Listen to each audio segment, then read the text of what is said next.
Hello, what you're about to hear is the result of 3 days of podcast workshops that Create School did with Cross and Passion College in Kilcullen, County Kildare. Hello and welcome to the 4B CPC podcast. I'm Annabelle. And I'm Ava. During this podcast, we will be talking about sports, Conspiracy theories, music chats, and video games. But first we will have entertainment with Grace, Amy and Amelia. Hi and welcome to the entertainment review with myself, Grace, Amy and Amelia. First we're going to have Amelia with the music section.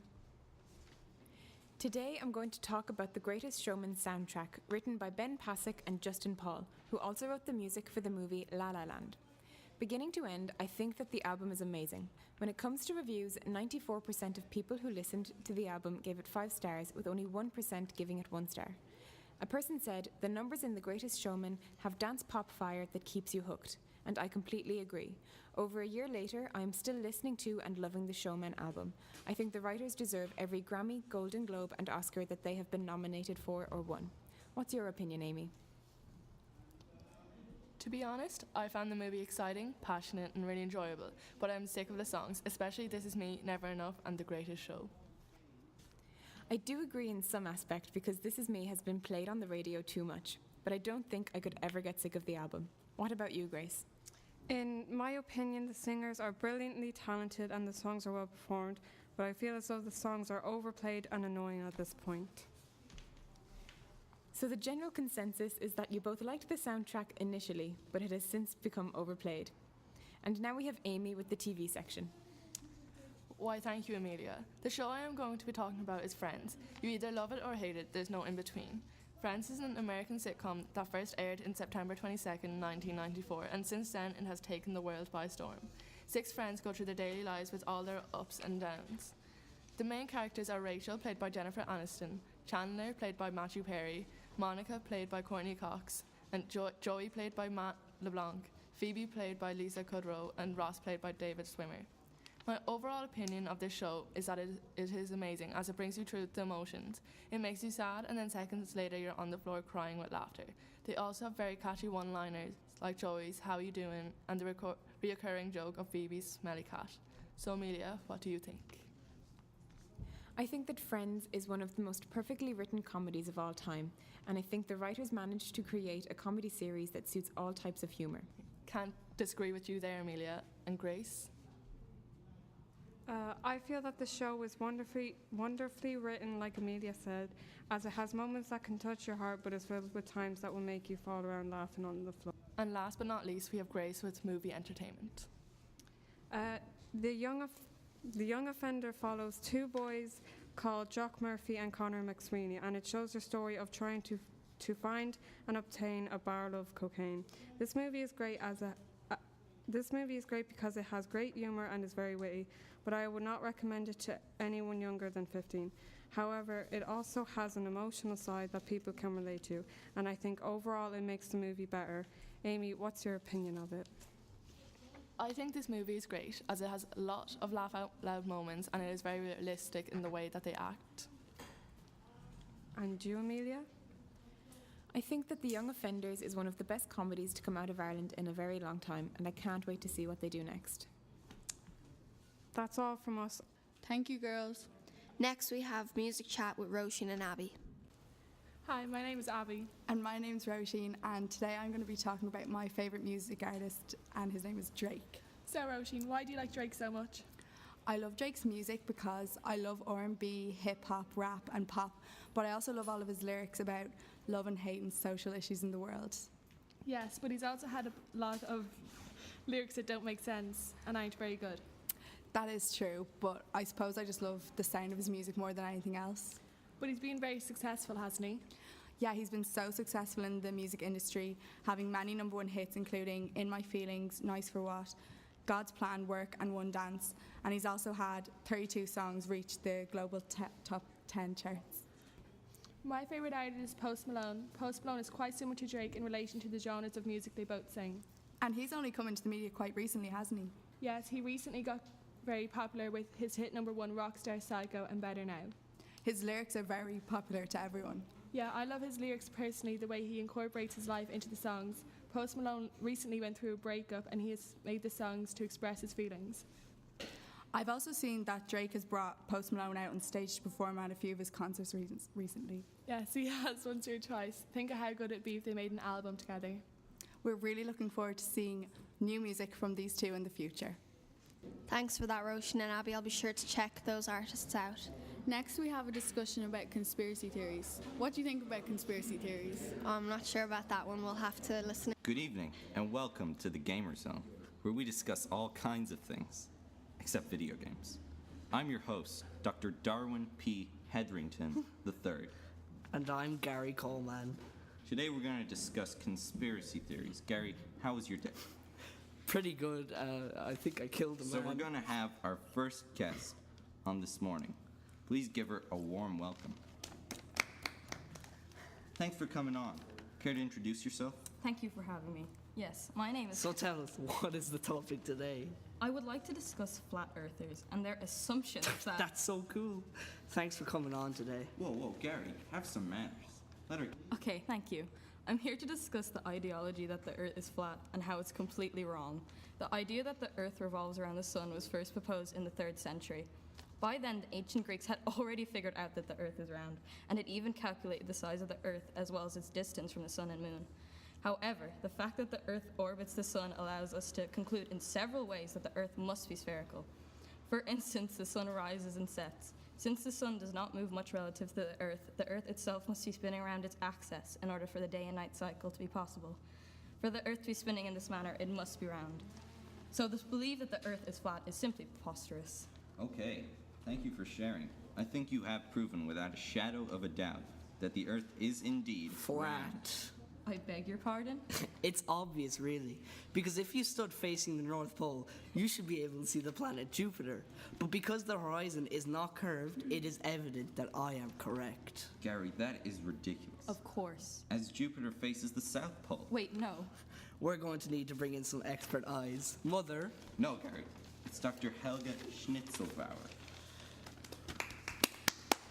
Good afternoon, my friends. I have concluded that the Earth is indeed... Did you hear? Logan Paul joined the Flat Earth community. Go on. That is all. You got me. I'm convinced. As am I. Well, that is unanimous. So the Earth is flat. Wait a second. Now we're going to move on to our next point. The game Fortnite. It was created by the government to distract people from what's really going on. Very interesting. Well, I believe it's pronounced Fortnite. Oh, of course. I'm sorry. Fortnite? I'm not familiar. Oh, yes. It's the very fun game where you, like, mine for diamonds and kill creepers, right?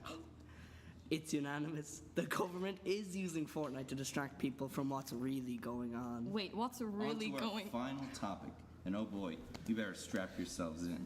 It's rather disturbing. The theory is that, well, the country of Canada doesn't actually exist. Well, that's just a fact. Yes, Yeah, I of course. suppose. Well, that's all we've got time for. Be sure to join us next week. I've been DP Hetherington III. And I'm Gary Coleman. Good night and game on. Gosh, we are so sorry about that last one. We really thought they were professionals. Next, we have video games, which of course are super real. Not. Hello. Welcome to the video game section of today's podcast. First of all, I'd like to thank our amazing presenters. And I'm joined here today with my friend Brandon. Hey there. It seems today people only talk about the negatives of gaming, but contrary to popular belief, there are many benefits.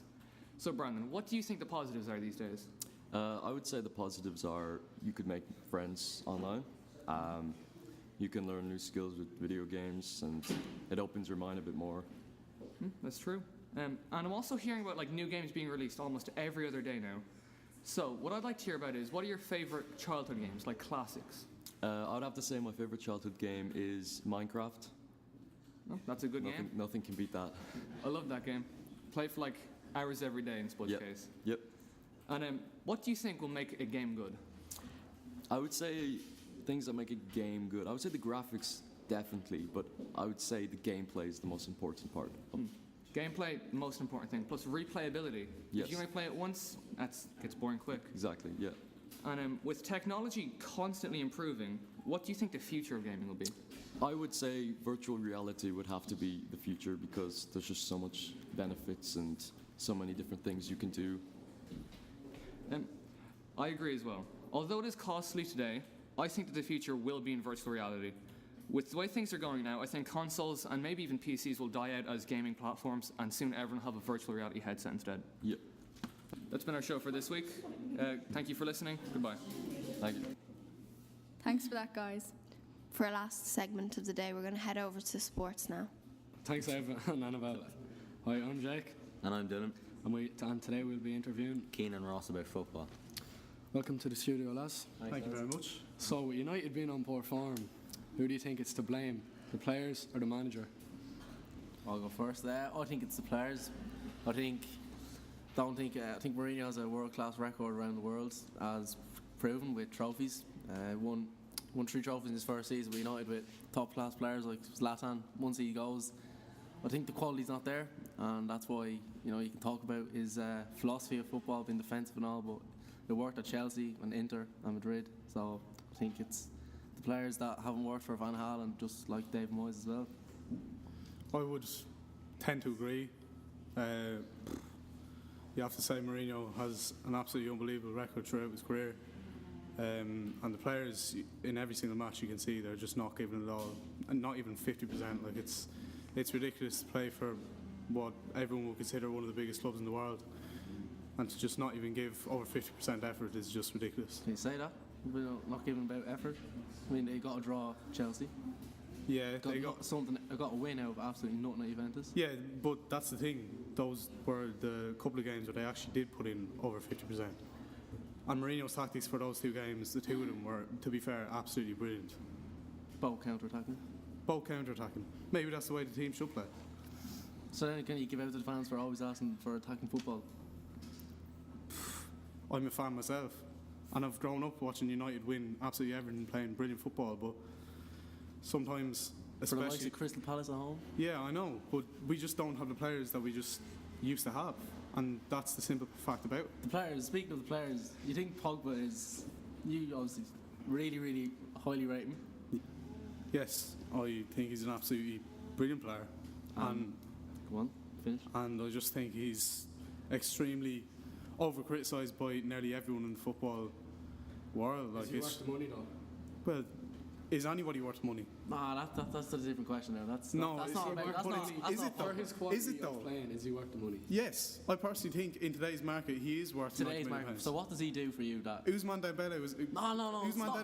No. We're not talking about them. We're not here to talk about Dembele. We're here to talk about Pogba. Yeah, but he's not even in the same league. Compare. Never mind. You can always compare players. So why can't you compare players' prices? We're not talking about Dembele. We're talking about Pogba. So is Pogba worth the money, Keane? Good question. Is anybody worth money? Well, do you think Pogba is worth money? For how he's playing at the minute, do you think Pogba is worth? And how he's done over his whole United career? You just have to compare his price to other players in the market as well. Okay. Ousmane Dembele, I'm sorry, he's not getting a game for Barcelona. He cost 120 million euros. Yeah, but he has Messi playing in front of him. That's probably why. Messi, Suarez, and Coutinho. That's understandable. But he cost 120 million pounds. But that's Barcelona. What has Pogba actually done? And it's also 120 million pounds. What has Pogba actually done? Except for, that derby last season. He is the only midfielder in United that is, I would go as far as saying, capable to play football. Would you put him up there with Gerrard and Lampard? No, I would not put him up there with Gerrard and Lampard. For the simple reason he doesn't score enough goals. He plays deep. So what does he need to do as a deep player? He needs to pick up the ball and make plays, as he does. Does he though? Have you seen that he's passing? Yes. He sprays 70-yard passes across the pitch as if it's absolutely nothing to.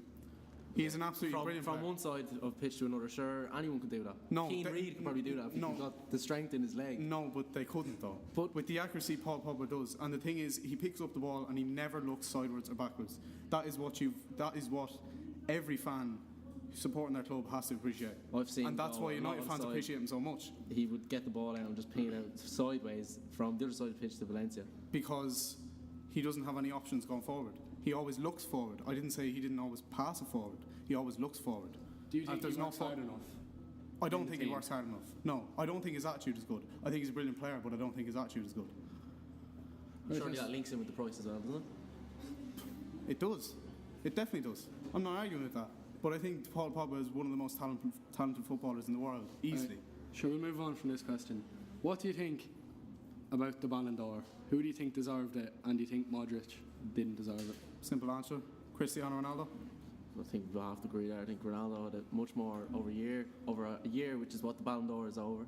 I think we're Cristiano had a much better year, stats-wise and playing-wise. I mean, Modric had a fantastic World Cup. But I mean, look at when Ronaldo leaves Madrid, they've just totally fallen apart. Modric is still at Madrid and he's not making much of a difference, so I think it's... Playing bang average. Yeah. Absolutely bang average. Modric is a special player, but he's not the best player in the world. Simple as that. Even if it is for a season. For a man of Ronaldo's age, leaving it for that price of money as well. Even, like, I would always prefer Cristiano Ronaldo over Lionel Messi, but even Lionel Messi just got absolutely robbed. 5th best player in the world. No. 2nd best player. Easily. Yeah, definitely. No doubt about it. Yeah. Like, that's grand, lads. Thank you very much. Alright, thanks. Cheers for that, lads. Now we have our Gaelic football section. So, about last year with Dublin winning All Ireland, do you think it's going to happen again? Is there anyone to challenge them? I think Dublin by far are the best team in Ireland. I don't think any team is going to challenge them. I think they're just going to go out and win it all again.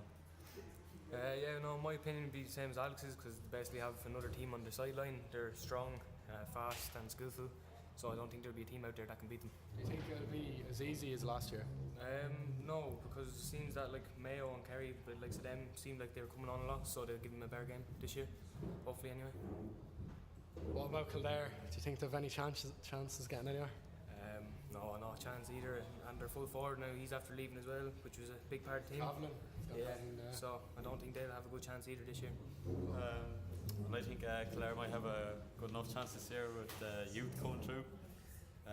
Players like Adam Tyrrell and Jimmy Hyland. They're very good youth players coming through. Oh, that's grand. Cheers, lads. Thanks very much. Thanks. Okay, so that's our sports show done for the week. By the way, what do you think of the Wilder Fury fight? Fury got robbed easily. He won 10 out of 12 rounds. Not a chance. Wilder got a draw out of that. He schooled Wilder. He's 10 times better boxer than him. Wilder can only swing and hit him. He did knock him down twice, and that's what I feel like everyone saw. And don't know how Fury got up in the 12th round. He was down, it looked like he wasn't getting up. Now all of a sudden he just jumped up. So in the rematch, you think Fury will definitely win? Oh, 100%. He'll come in better prepared. And I feel like his training before that, he was depressed, he was suicidal. To come back from something like that is just unbelievable, and to get robbed is just... Okay, that's it for now. Thanks for listening. Bye.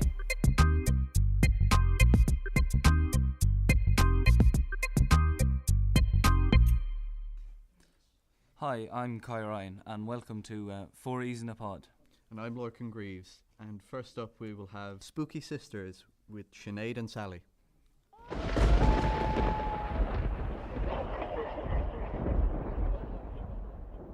Hey guys, Spooky Sisters here, back out again with another podcast. Yeah, it's Sally and Sinead here, and this week we're going to be talking about the paranormal activity. Ooh. Spooky. So before we get into the juicy stories, let's get down a few of the keywords most associated with paranormal activity. For those of you who don't know, ghost means an apparition of a dead person.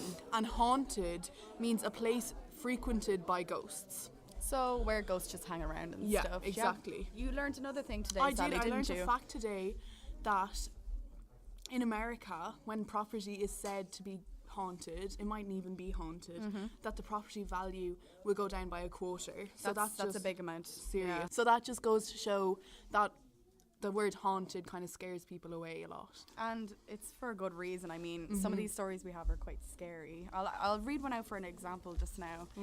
I'm nervous.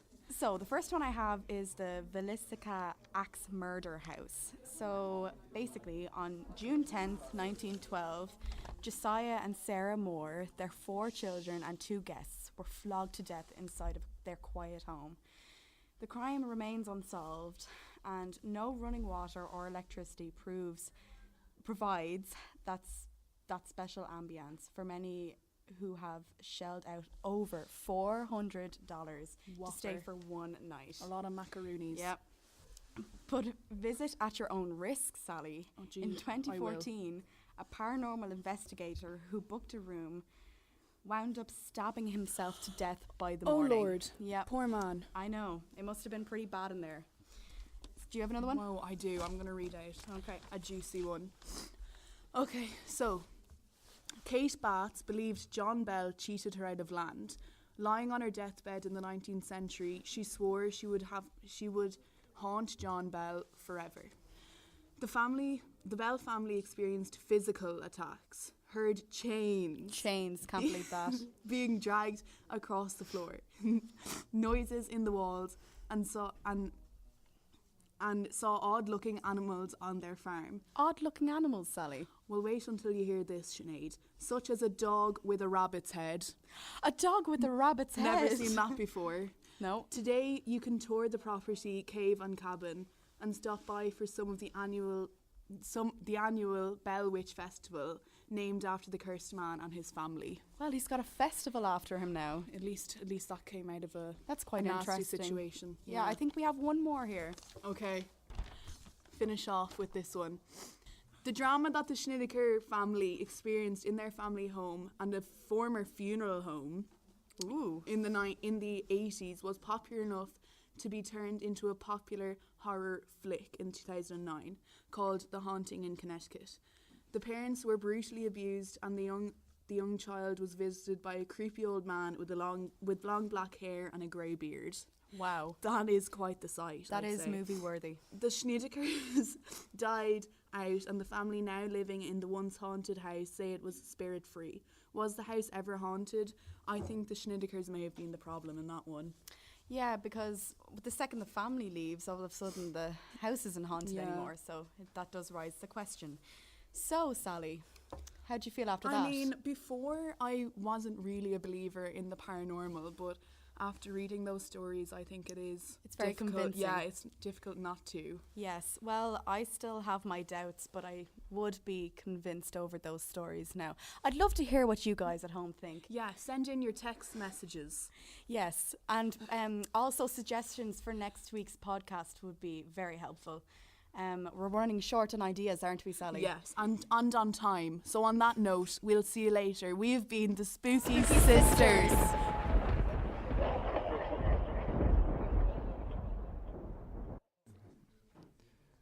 And next up we have Reaching Your Peak with Kez Ferrari and Stephen Kavanagh. Hi, my name's Kez Ferrari from Reaching Your Peak, and I'm here today with Stephen Kavanagh. Hi, how are you doing? And we're going to talk about nutrition and the effects of social media on young people. So Steve-O, I know that you're highly involved in football and hurling, so tell us about your experience with nutrition. In my opinion, nutrition is key in maintaining a high performance level physically and mentally. Personally, in my experience of playing GAA for the last 12 years, I have found that for me the best diet is a very high protein, high carb, low fat diet paired with my weight training. This keeps me fit and strong physically, but also raising my energy levels to focus more. So Kez, you've been going to the gym for a while and everyone claims that you're a bit of a gym king.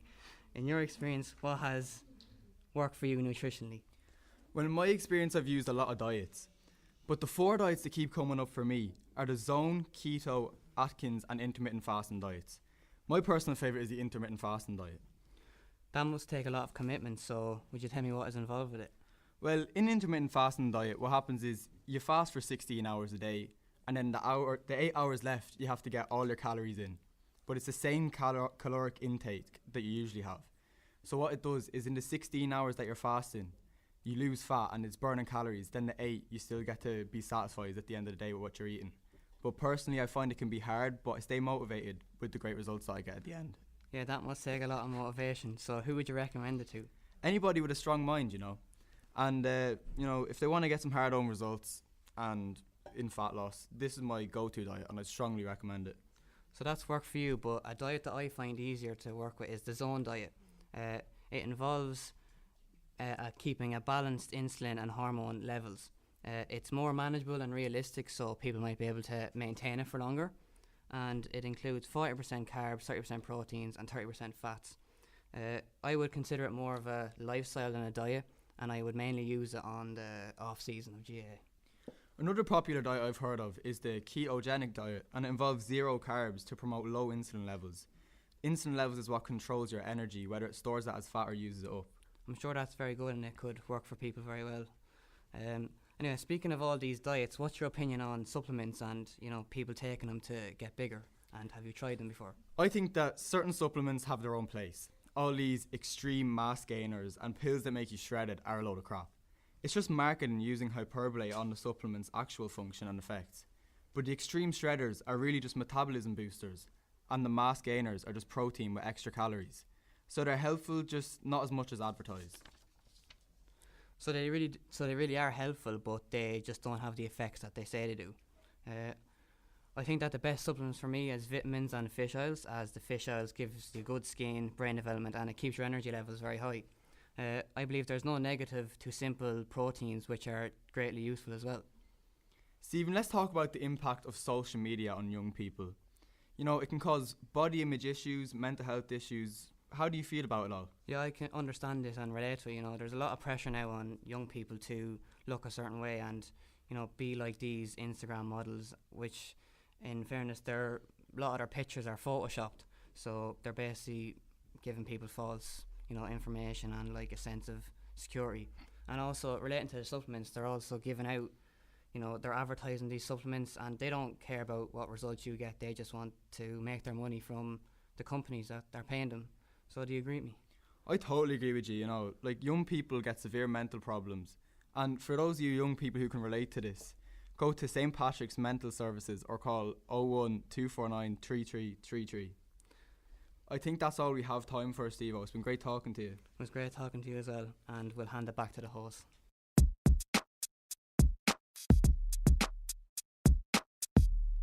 Next up we have Don't Get Offended with Sarah, Alice, Esther, Erica, Ben, Ethan, Kai and myself, Lorcan.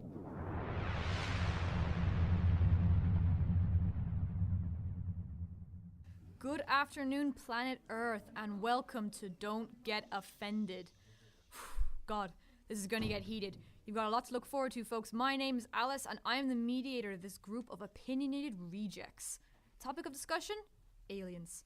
We have Erica, Esther, Lorcan, Benjamin, Ethan, Kai, and Sarah, a full house. First question, bit broad, but do aliens exist? Let's go around. What does everyone think? I personally think that, with all the space there is in the universe, our tiny planet can't be the only one with intelligent life. I 100% agree with Erica. Statistically, I also agree. Yeah, I'd agree as well. But how do you know? I'd honestly agree too, because if you put an ant colony on Mars, it technically counts as an alien civilization. So the amount of we have no idea how big the universe is. So statistically, yeah, definitely there's. Yeah, that's true. If you put it in perspective, an ant can be considered an alien if it's on Mars. Next question. Now we've been talking about do aliens exist, but how do we define them? As Benjamin was saying, an alien could be an ant on Mars. How would we define an alien? How would we recognize it if we saw it? What do we think? I think personally I'd define an alien as just any form of life that we'd recognize as at least somewhat similar to the life we have on Earth, but that doesn't originate on Earth and it comes from anywhere else in the universe, really. What do you think it would have to have? Well, I think that it would have to be a being with some sort of consciousness and a personality.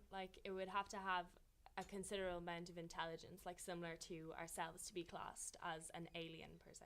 Would you say that they'd have to be smarter than us? Because think about it, they're going to have to get to Earth, get a message to us, let us know that they're out there. I don't think that they have to be incredibly smart or insanely more intelligent than we are, but to be classed as an alien, I don't think they could be less intelligent than we are. They'd have to have at least the same amount of capability to enhance knowledge and everything. So they would have to be a sentient being. Yes. Alien is for me, the alien definition is just something that is unknown to us. So basically we just class this other being that we have no idea about as an alien because it's an alien being to us. So we don't know if it's smarter or not, and I think that we can't determine that. Yeah, again, it's all about perspective. To them, we're aliens. if we came to them, we'd be aliens to these beings. Now, we're talking about, defining aliens, and there's so many areas of interest to do with aliens on Earth. I mean, we have Area 51, which we will get to soon, but what I want to talk about now is the pyramids. I mean, did you know that, people have conspiracies that the aliens built the pyramids? What do you guys think about that? In my opinion, I don't think the aliens actually built the pyramids, but I do think that they helped at least some bit. Like, if you look at the pyramids and the hieroglyphs, you see literal etchings that look like what we would determine as an alien.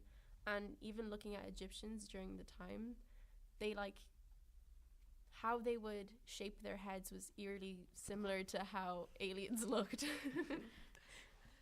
I guess it all depends on their art style, doesn't it? All about the heads. It's all about the heads. It's all about the heads. I mean, what we class as an alien is something with, with a strange head. It's really strange heads, just absolutely humongous. But that's just one person's thought, isn't it? It is, isn't it? Because what do you class as an alien? A green thing with loads of slime? Yeah. Determine that as an alien. You got xenomorphs, you got predators. I mean, we've made so many movies of what we believe aliens are going to be like, but it could be something as small as an ant. And a lot of people see aliens as looking exactly like humans. A lot of movies, they're portrayed like that.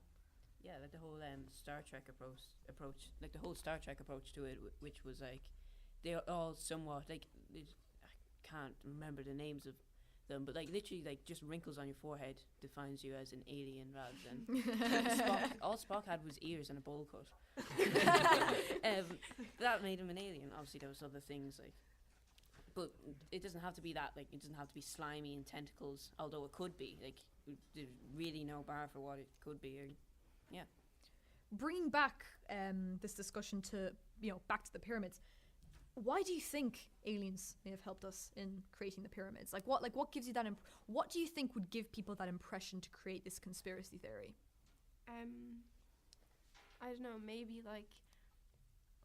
if we look at the pyramids, we're not always certain exactly what they were made for, and if we look at who directed people to make these pyramids, it was the people who were in power. Maybe if aliens did come to Earth, they'd most likely come to people who actually had some influence, and maybe there's more meanings, hidden meanings for these things that we just don't know.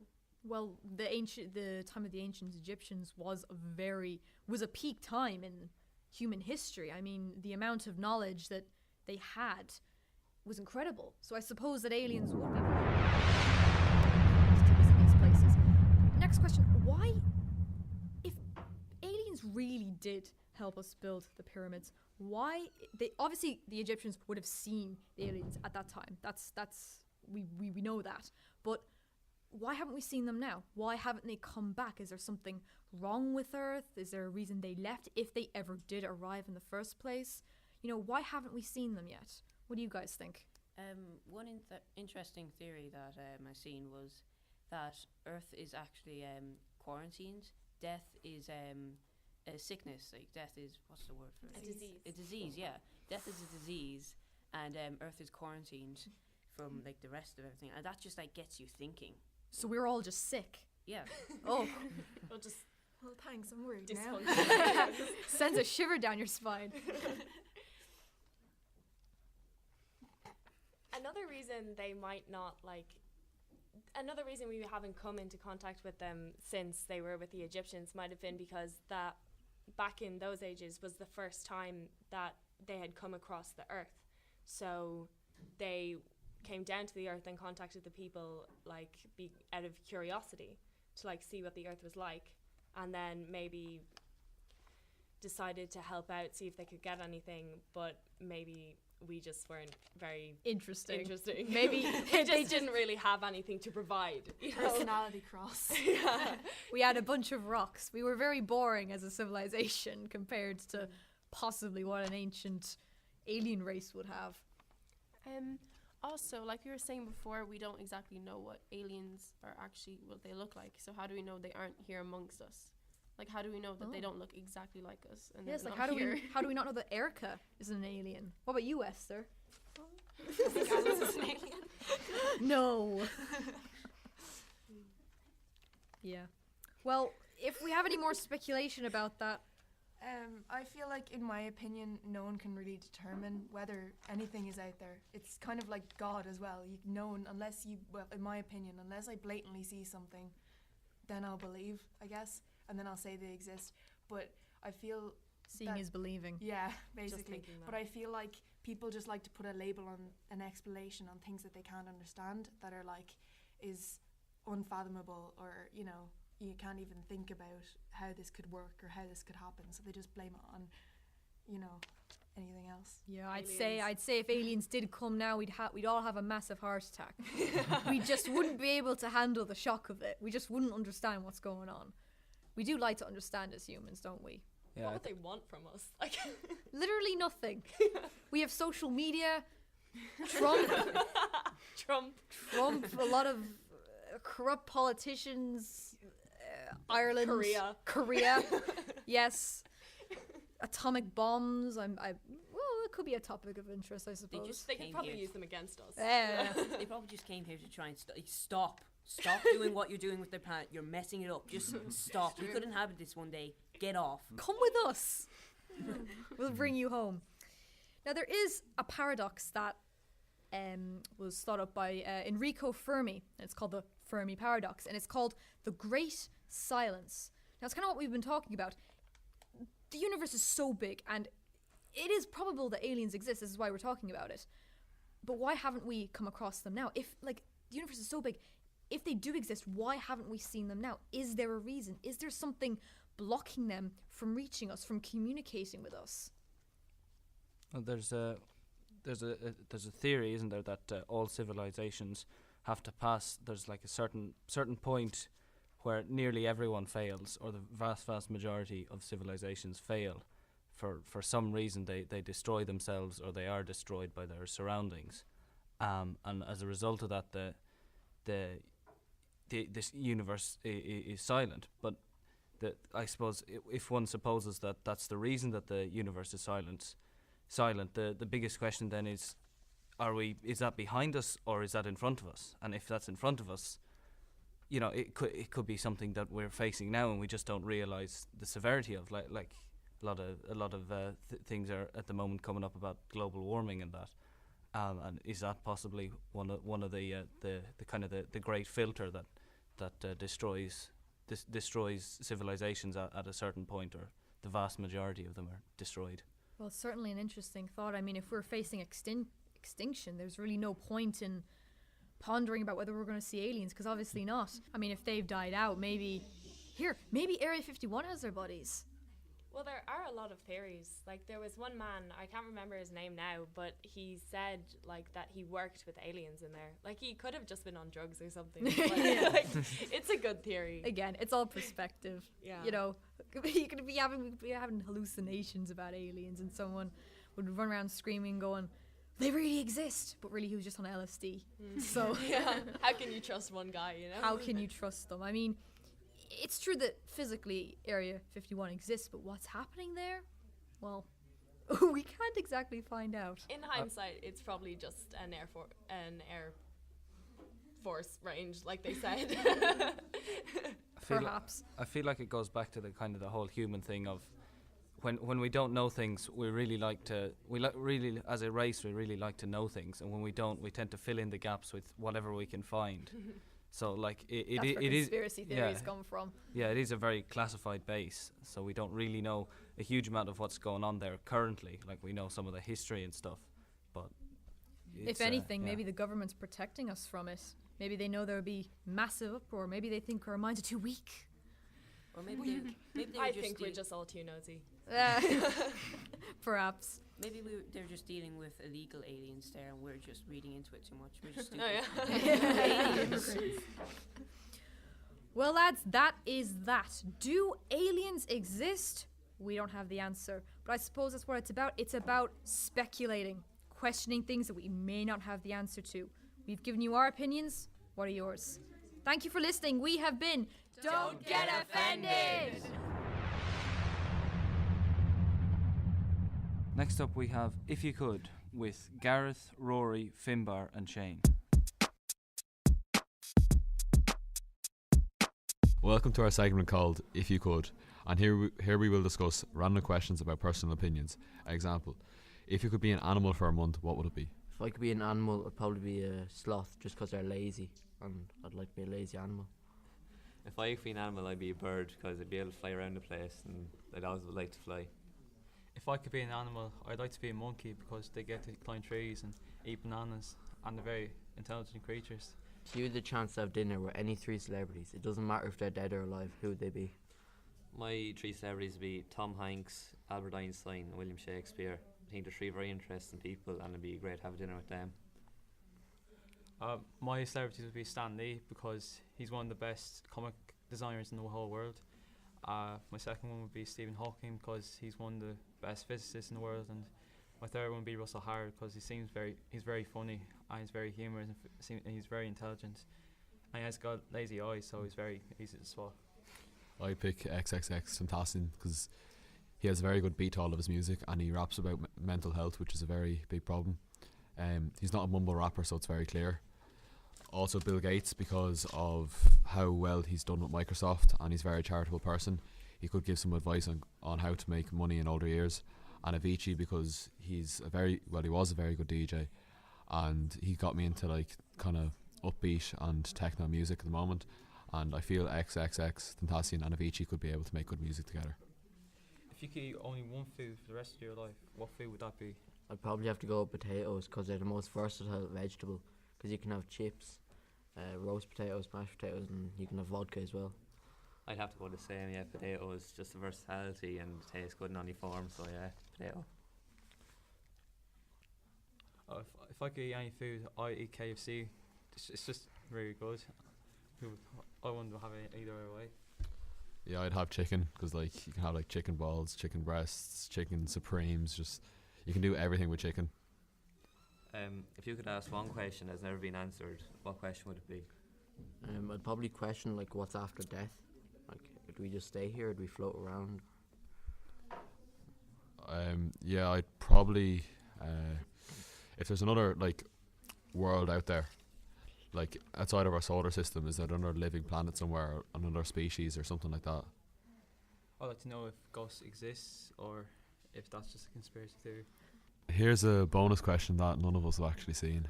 How many pensioners would you be able to take on in a fight at once? Yes, I reckon I'd be able to take on at least 10 of them. Yeah, a good few I'd say. Probably depends how big they are. So, I'll probably go 6, 7 even. Don't know. Well, it really depends how old they are, because like there's 90-year-olds and just hit them once with a stick. But I'd say about 11 or 12, because like if they're young, then that's a bit more of a fight. But like if they're a 95-year-old that can barely walk, hit them once. But anyway, thanks for tuning in. And every Thursdays and Tuesdays we'll have more of If You Could. Thank you. Next up, we have Girl Talk with Grania, Clodagh, Hannah and Megan. Hi everyone, welcome to Girl Talk. I'm Grania. I'm Clodagh. I'm Hannah. And I'm Megan. There comes a time in all our lives where we enter the teenage years.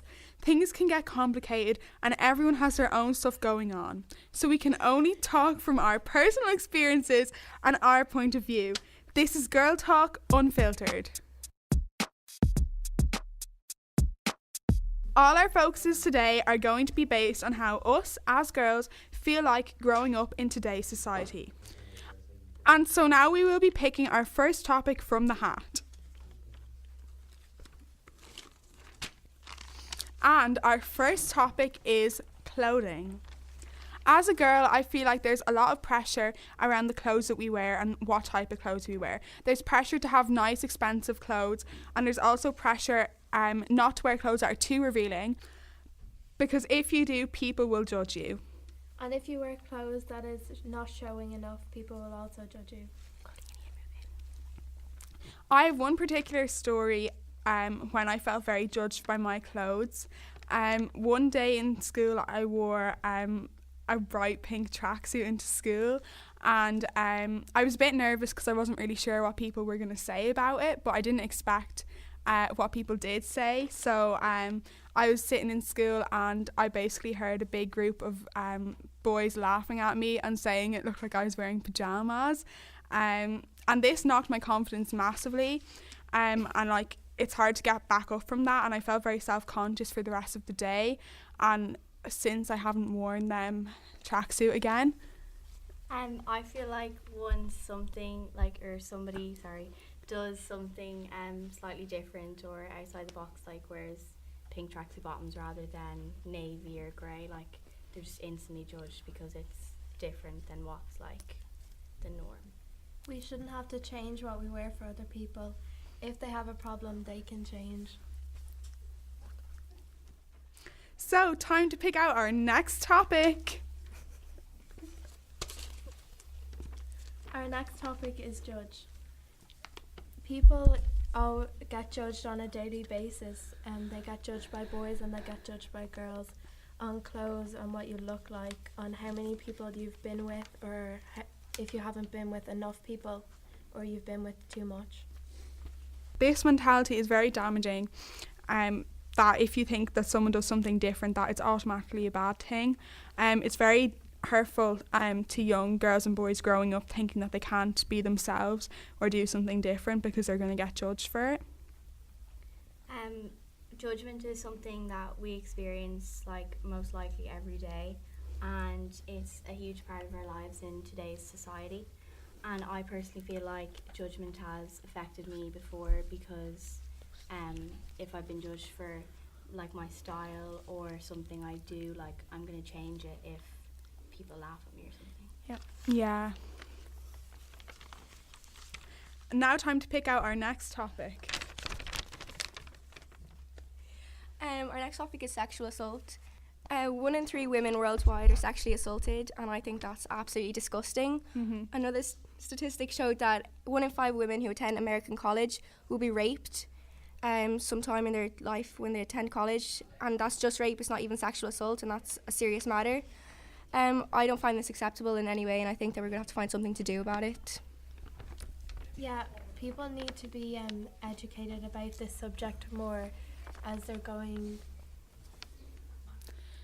they're in school. Like I think schools should like have classes for it, because especially at a young age, if we can like stop the mentality and the stigma around sexual assault at our age, then it wouldn't go on as much for the rest of our lives. Because basically every girl I know has a story of sexual assault. Like I know the 4 of us do sitting here, and it's totally unacceptable. Victims of rape shouldn't have to change what they wear or how they look for rapists. The rapists should be the ones that change. And now on to our final topic. Our next topic is about relationships. There's many different types of relationships that you can have. Obviously there's a romantic relationship and a friendship and things like that. The majority of people our age have been in a romantic relationship before. Some people haven't, and that's okay. But everyone has been in a relationship of some sort, whether it be with a friend or a family member. Romantic relationships can get complicated, and especially for teenagers. There's huge pressure for teenagers in relationship these days to do certain things, and it's not from the person you might necessarily be in a relationship with, but the people on the outside, because again, you could be judged for whatever it is like you do and whatever. So I personally have never been in a romantic relationship, but I know from friends who have told me that it can be very stressful. And also I feel like old people they can put a lot of doubt in people's minds, telling us that because we're young that everything that we think that we feel is not really there. It's just all immature, and yeah. Well, that's enough heavy subject for one day. Time to wrap this up. Don't forget to leave us suggestions that you want us to talk about. And don't forget to join us next week. Until then, this has been Girl Talk, and remember, stay unfiltered. And now we have the disappearance of Madeleine McCann with Iona, Megan, Leah and Abby. And next The up we have disappearance of Madeleine McCann. The Madeleine McCann case is one of the most high-profile missing person cases to ever hit the media. I remember the posters with her face on them. Weeks later, I was on holidays 35 minutes away from where she was taken. There were police everywhere. I still go there every year and her posters are still up. These are the facts of the case. 3-year-old Madeleine McCann and her family were on holiday in Prairie de Luz. On the 3rd of May 2007, 9 days before her 4th birthday, Madeleine went missing. Here's a timeline of the McCann's day. That day, the McCann family went out for dinner with friends. At 7 p.m, Madeleine and her younger twin siblings were put to bed. At 8 p.m, the McCann parents shared a bottle of wine. At 8:30 p.m, they arrived at the Tapas restaurant, 50 yards away from their apartment. At 9:05, Jerry returned to check on the kids through the unlocked patio door. The McCanns left the door unlocked to not wake the kids from the noise of the front door. At 9:10, Jane Tanner sees a man walking away from the apartment, carrying a child in pink pajamas. At 9:30, Matt Oldfield checks on Madeleine and notices the bedroom door is open. He sees all is quiet and sees the twins are asleep. He can't remember seeing Madeleine in her bed or the window open. At 10 o'clock, Kate checks on the kids, but sees Madeleine is missing, and the window is open. Now let's get into the theories. The first theory is that the parents were involved. Kate and Jerry were both doctors, and it's thought that they gave Madeleine medicine to keep her asleep while they were out with their friends socialising at the tapas bar. It's believed that maybe they overdosed Madeleine asleep, hid the body, faked her abduction, and put the corpse in the boot of their hire car and hid it in a super secret location. In my opinion, I think it's very possible that the parents could have done it. They are both doctors and they both had access to sedatives, which means they could have put Madeleine to sleep. Also, they had a bottle of wine beforehand, so it was they could have easily overdosed Madeleine. There was also a dog involved in the search that was specially trained to detect dead human bodies and blood. The dog gave a signal in when he was searching in the hire car that the McCanns had rented 24 days after Madeleine went missing. Also, can I say that when the police asked Kate McCann, did she have any responsibility in her child's disappearance, she didn't say anything. Why on earth would you not say, oh no, I actually didn't have a cause in my child's death? Another thing, Jer Bear and Kate, I don't doubt that they were not loving parents, but I do think that they had been drinking a bit. They definitely could have given Madeleine some sedatives without realizing, and that when they found her dead from an overdose, they just got rid of the body. Very true. The next theory we're going to be talking about is how a burglary went wrong.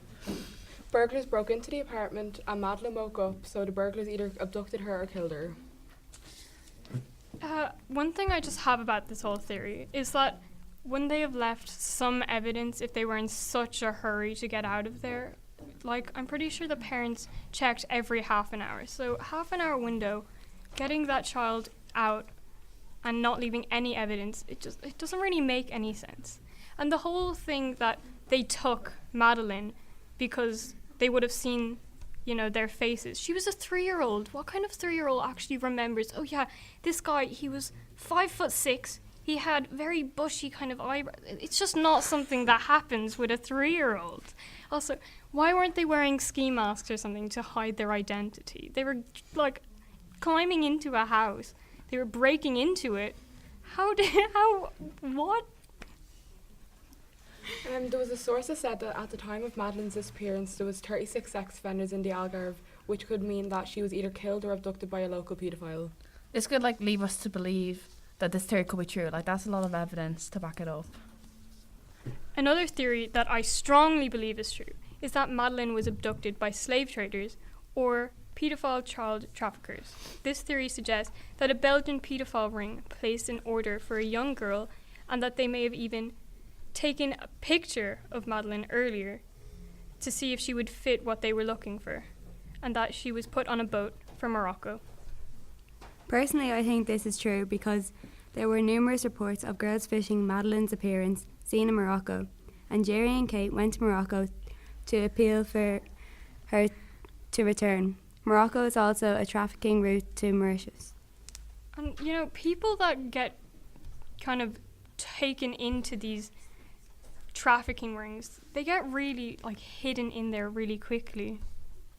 It's also possible that when they took Madeleine, that they brainwashed her because she was so young, and it was possible for her and have no idea who she really is, now. The final theory of Madeleine's disappearance is that she wandered off looking for her parents and left the apartment and got into an accident. Personally, I don't believe this theory is true at all. Yes, Madeleine could have left the apartment looking for her parents if she woke up and they weren't there. But like a 3-year-old girl, let's say she got into like a car accident or something just on the main road outside of their resort, it's going to be known in the local surroundings that a child got hit by a car and her body is going to be there as evidence that something happened. So this theory just doesn't seem true to me at all. After 11 years, the disappearance of Madeleine McCann is still unsolved. And after each passing day, the truth about what really happened that night remains a mystery. Well, thank you very much for listening to that podcast. I hope you were interested by all the various topics we had today. And stay tuned for our next episode. Hello, my name is Nathan. Hi, my name is Dean. And welcome to 40 Answers to Every Question. On today's show, we have creepy cold crime cases. We also have the death, life and feud of Biggie and Tupac. We're talking about smartphones and the effect on young people these days. First, we'll go to Adam for a controversial sports moment. Today we're going to talk about James McClain and the controversy over him not wearing the poppy and how people acted differently to Nemanja Matic not wearing one. Oron, do you want to tell us a bit about the poppy? So the poppy is an artificial flower that has been worn since 1921 to commemorate military personnel who've died in war. Ben, would you like to tell us about James McClain? Yeah, James McClain is a professional soccer player from Derry who plays for the Republic of Ireland. He has played for many top-flight clubs including Sunderland, Wigan and West Brom, but due to his controversial views, he gets a lot of abuse from the press, opposite fans and even his own fans. Now, as of McLean's recent abuse for not wearing the poppy, people have also looked at to the Serbian international, Nemanja Matic, who plays for Manchester United. He recently did not wear the poppy due to his troubled past. NATO, who Great Britain are involved in, bombed his Serbian village when he was young, and that is why he does not wear the poppy. The main talking point is that Matic does not receive as much abuse from the press about not wearing a poppy, whereas McLean does because he was born in a troubled Derry, which is involved with Great Britain. In recent weeks, James McClain has suffered verbal and even physical attacks as a result of his actions. Fans of his own club have even illegally raided pitches and confronted McClain at home games. This is similar to what happened to him at previous clubs he has played for, such as Wigan Athletic, where the season after he won Player of the Year and was worshipped by his fans, he was turned on and forced to leave the club due to risk of his safety. It seems a similar story could be unfolding at Stoke City now, and we'll have to wait and see if the club decide to take action and if they are on the players' or the fans' side. That's all for today. Please message your opinions if you're interested and have any good points to make. Thanks for tuning in. Alright, good stuff lads. Now we're going to go hear about some murders. Hello and welcome back to today's segment of Creepy Cold Crime Cause with Abigail, Harriet, Nessa, Saoirse and me, Mag. In today's episode we will be talking about the Oklahoma Girl Scout murder. It all started on June 13th, 1977, when 3 girls, Laurie, Michelle and Doris, were found dead at the Girl Scout camp, Camp Scott in Oklahoma. Allegedly, Doris didn't even want to go to the camp, and Laurie was torn between two, but her mother decided it would be best for her to go to Camp Scott. Michelle was the only one out of the girls who actually wanted to go. Girls, knowing that their decisions caused both their daughters to be there. Yeah. So what actually happened that night? So, at 6 p.m, the 3 girls went to look for shelter from the storm in tent number 8. The next morning at 6 a.m, their bodies were found by a counsellor. Laurie and Michelle were beaten to death, but Doris was strangled. All 3 girls were sexually assaulted. After their murders, the girls were shoved into their sleeping bags and left on the trail about 140 metres away from their tents. Bloody materials were stuffed in with the girls, such as mattress covers that were used to soak up the blood. But there are so many more strange and suspicious things that went on with this case. For example, 2 months before the murder, a training session was held at Camp Scott. However, it ended when the counsellor's cabin was ransacked and a disturbing note was found, stating, "We are on a mission to kill 3 girls, intent 1. Though it was certainly disturbing, the letter also mentioned Martians, so the camp commissioners dismissed it as a tasteless joke. I really think they should have taken it more seriously. Yeah, I agree, but nobody can know what's going to happen. Do you know what I mean? Who do you think did it? When the girls were murdered, an escaped convict, Jean Leroy Hart, was on the loose in Oklahoma. Hart had previously been convicted of kidnapping 2 pregnant women. He escaped from police custody in 1973, 4 years before the Girl Scouts were killed. Obviously, the police immediately suspected Hart because of the similarities in the cases. They conducted a massive manhunt in the area surrounding Camp Scott to try and capture him. Around 10 months after the murders, a tip led police to a cabin where Hart was arrested. He was tried for the murders, but a jury found him not guilty. He still went back to jail, though, for the previous crimes he had committed, and he died there of a heart attack. Do you think he did it? I guess we'll never know, but at least he got what was coming to him and he went back to jail. And what about those strange noises? Well, on the night of the murder, several campers and counsellors at Camp Scott heard disturbing noises. At around 1:30 in the morning, people heard moaning coming from the direction of tent number 8. A counsellor, whose name was Dee Elder, went to investigate. Every time she heard the noise, she would flash her flashlight and it would suddenly disappear. So she went back to bed. About 30 minutes later, a camper in tent number 7 was woken when someone with a torch opened the flap to their tent. Yeah, okay, but we have to bear in mind that there was a storm on that night. You know, there was thunder, wind, lightning. Well, I'm sure the girls would have known if it was wind or thunder or lightning that was to randomly strike it open. Maybe. They were young girls, though, so I guess we'll never really know. And they were tired. At about 3 a.m, a Girl Scout heard a scream from the area around tent number 8, and then another girl heard a scream around the same time. The murders cost... After the murders, the biggest manhunt in the history of Oklahoma was set out to find evidence. 10 days after the murders, a number of items connected to the killings were found in a cave approximately 3 miles from Camp Scott. In the cave, law enforcement found photos of women Hart had developed. A roll of tape and glasses taken from the counsellor were also found. Plus, police found pages from a Tulsa newspaper, a section of which was found stuffed inside a torch found beside the bodies of the 3 girls. So it's obvious that Hart was involved because, you know, it was obvious that he was at the cave because of the photos he had developed. Yep. And then the cave was linked to the crime scene. But I he guess couldn't have worked alone, like killing 3 girls. And there is other evidence that there was at least 4 other men there, but there's not enough evidence to actually find out who they are. Not even enough evidence to convict Hart. There was also evidence of a woman there. Yeah.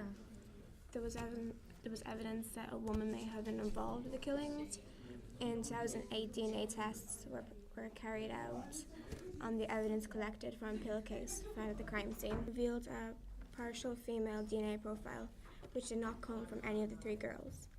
Though there has been some speculation on this, since they couldn't rule out the DNA belonging to one of the 3 girls.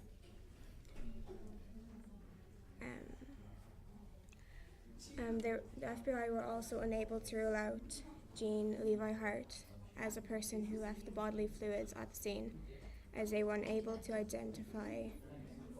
They were unable to definitely match the convicted kidnapper and rapist to the murders. Do you think one of the girls were involved? If they couldn't rule her out? Well, you mean that the DNA was from one of the girls? Yeah. It is possible, I suppose, but I guess we will never know. Yeah. Because at the moment, this case remains unsolved, but there's currently ongoing DNA testing being done, which could potentially reveal some new evidence that will hopefully shed some light on this really weird case. Thanks for listening to today's segment of Creepy Cold Crime Cases. Don't forget to tune in next week for another unsolved, twisted murder mystery. Oh, very interesting, lads. Now we'll go to Connect the Dots. Hi, and welcome to Connect the Dots. I'm here with Aidan, Dara, Nathan, Shane and Tristan. We are going to be talking about the life, feud and the death of Tupac Amaru Shakur and Christopher Wallace, aka. Tupac met Biggie when Biggie's drug dealer introduced him to Tupac. Tupac invited them to his house.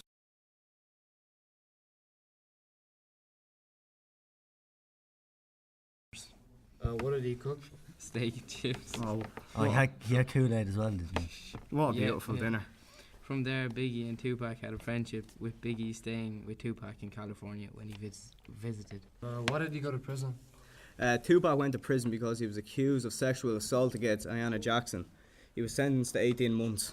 But what about the lyrics that Tupac said about Biggie's wife in the song Hit 'Em Up? Oh yeah, it was inappropriate. Yeah, Biggie replied as well with a song called Who Shot You? Shane, what happened with Biggie and Tupac's deaths? How did they die? Tupac died after the Mike Tyson fight. He was in the car and another car pulled up and they shot into the car and Tupac died a few days later. And then Biggie died coming out of a club, and as he got into the car he was shot. She's all very sudden then, was it? All very sudden, yeah. Very upsetting. And what prison did Tupac actually go to? Oh yeah, I forgot to say, Tupac was sent to Clinton Correctional Facility. So does anybody know the day when Tupac died? Yeah, it was the 13th of September 1996. Just the day before my birthday. Oh, wow, very good, yeah. Does anybody actually know who killed Tupac and Biggie? Well, people think that Orlando Anderson killed Tupac, and I don't know, anyone think Biggie? Not sure. Don't really think anybody knows who's killed Biggie, to be honest. Yeah, it's still a mystery to this day. I'm Dean. That was Aidan, Dara, Nathan, Shane, Tristan, and that was Connected Dots. Thanks for listening. Goodbye. Thank you. Well said, boys. Now we're going to hear about the effect of phones on young people. Hey, are you addicted to your phone? 'Cause we are. Are you using your phone right now? Phones affect your mental health. In the 1900s, there were 600,000 phones. In 1910, it shot up by 5.8 million. In 1960, mobile phones became more defined. There are both positive and negative effects on our lives. More people use phones nowadays when they are with family or their friends instead of enjoying the moment. But what about the mental health point? Yes, back to our point on mental health. It is that it increases stress levels. Social media has a big impact. Being even more serious, it increases the risk of brain tumours among cell users. By looking at your phone in the dark just before you fall asleep, you're sending a signal to your brain to wake up. This affects your sleep cycle. Is your phone really more important than your sleep? Your body technically needs blue light, but not right before you go to bed. But what about the positives? There's not only negatives about phones, there's positives, such as... Positives? Wait, what? See, autocorrect could have fixed that. It's a direct line of communication. For example, if you're in danger, you can call emergency service or a family member or friend. Phones are great for if someone isn't at home or is away abroad. Your phone allows you to call, FaceTime or Skype them. You can capture memories on your phones which last a lifetime. You're using your phone right now to listen to this podcast, and if you didn't have your phone, you wouldn't know about all this information. But it's such a distraction and affects our society. For example, it's distracting. For example, it's a distraction on the roads and in classrooms. This makes all our lives more difficult. I don't have that. And not only does it distract us in the classroom, it also takes over our everyday lives. Can you live without your phone? Give it a go for even 24 hours. This has been The Touch of the Screen. Thanks for listening to Rachel, Love, Aoife, and Erica. Thanks for tuning into the podcast. This was 40 answers to every question.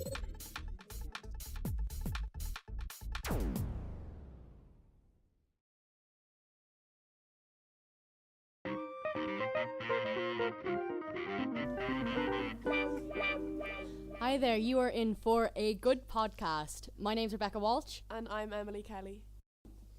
Today we will be hearing about psychopaths. Who are they? What are they? Where are they? And also a small debate about current affairs. But first we're going to go over to the segment on Would You Rather questions. Hi, my name is Emily and welcome to our podcast. Today I'm joined with Emma, Orla, Joe and Megan, and today we'll be playing Would You Rather. Our first question is, would you rather teleport anywhere you want or read minds? I'd rather teleport because reading minds I'd feel like I'd get depressed because reading too many minds you'd feel like you know what people think of you, and I think that's just not a good idea.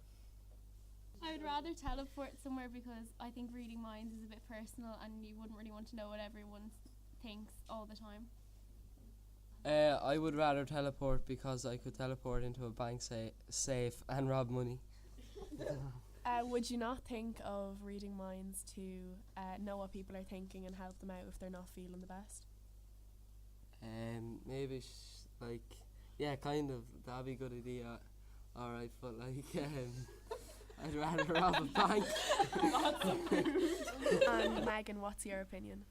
I would teleport because I feel like I wouldn't like someone reading my mind in a way, because like people think like, they have personal things.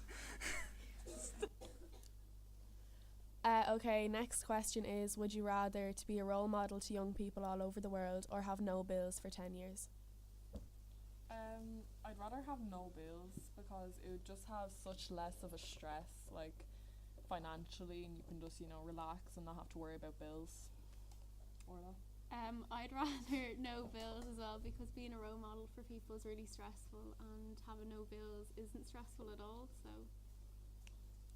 I would rather have no bills because you'd have more money, because your bills would be all paid for and all. So. Next question is, would you rather to have a perfect partner or perfect health for 10 years? I pick perfect health because it's more important to me than a partner, and I don't feel like in a partner that everything should be perfect. Yeah, I agree with Emma. I'd rather perfect health for 10 years than a perfect partner, because a partner will never be perfect. Joe? I would rather perfect health because your health means everything, and if you died, you wouldn't be dragging another person down into a hole, which is. I also pick perfect health because you have 10 years to basically live your life like how you'd want, and then you can kind of worry more about settling down and finding a perfect partner. The next question is, would you rather have €1 million or your dream job for the rest of your life?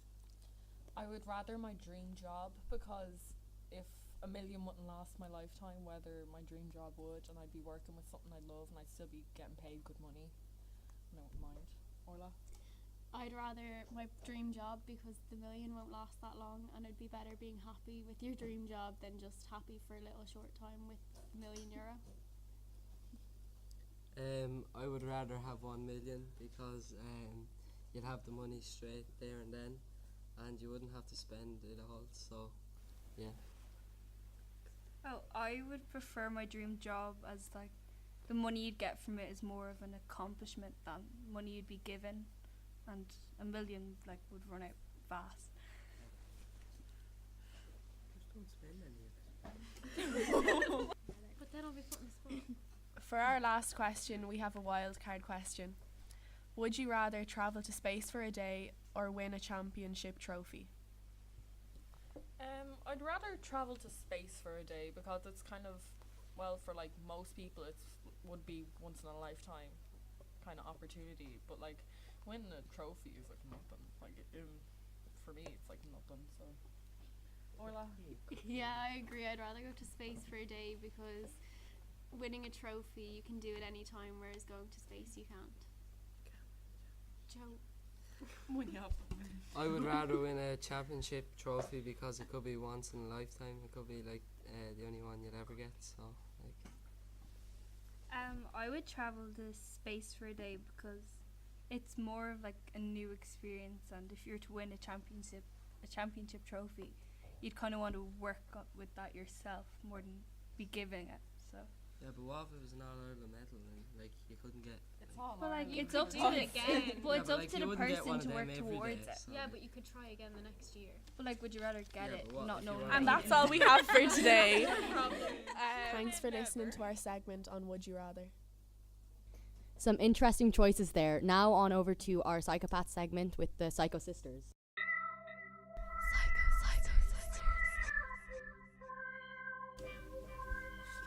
Hi, we're the Psycho Sisters and welcome to our podcast. Today we're going to be talking about psychopaths. So, as we begin, to all our listeners, a psychopath is a mentally ill or unstable person, especially a person affected with antisocial personality disorder. Some of the traits of a psychopath are pathological liars. Emma, would you like to tell us what that is? A pathological liar is someone who lies naturally, as if like it's what's common to them. Like they don't lie because they want to. They just lie naturally. They also have no remorse. Ali, what's no remorse? No remorse is when you don't feel guilty for anything you do and you don't feel bad. Thanks, Ali. They are also superficial. They also have superficial charm. Anyone care to explain what that is? Superficial charm is where they try and make you like them by manipulating you. They also fail to express responsibility for their own actions. Yeah, we're going to be talking about one psychopath in particular, Leonarda Kilcullen. It kind of sounds like pasta, but anyway. So she had a pretty hard life. She tried to commit suicide twice, and later in life when she went on to marry a man that her family didn't agree with, her mum then cursed her because of this. So you can imagine that kind of made her feel a bit mentally bad. And it could be possibly the reason why she's a psychopath, but some people could beg to differ on that.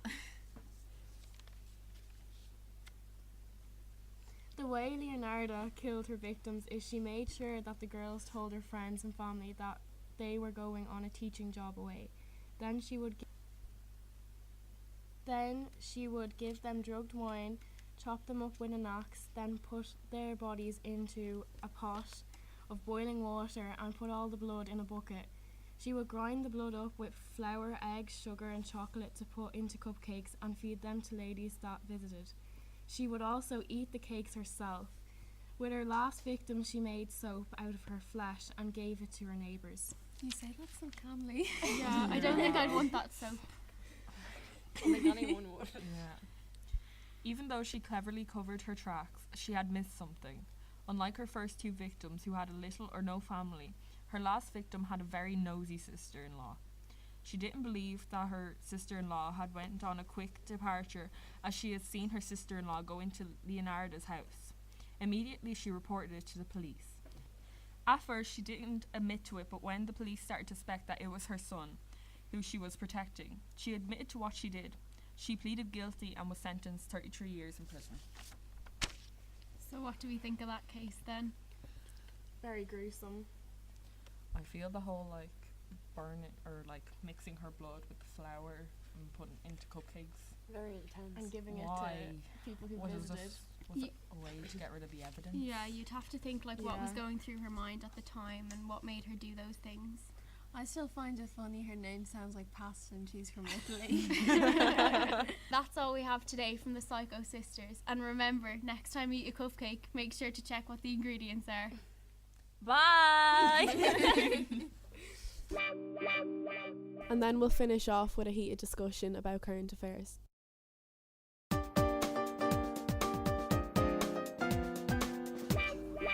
Hello and welcome to a segment we like to call Let Me Finish with Rebecca, Sam, John and William. On this podcast we discuss the issues affecting us in the world today.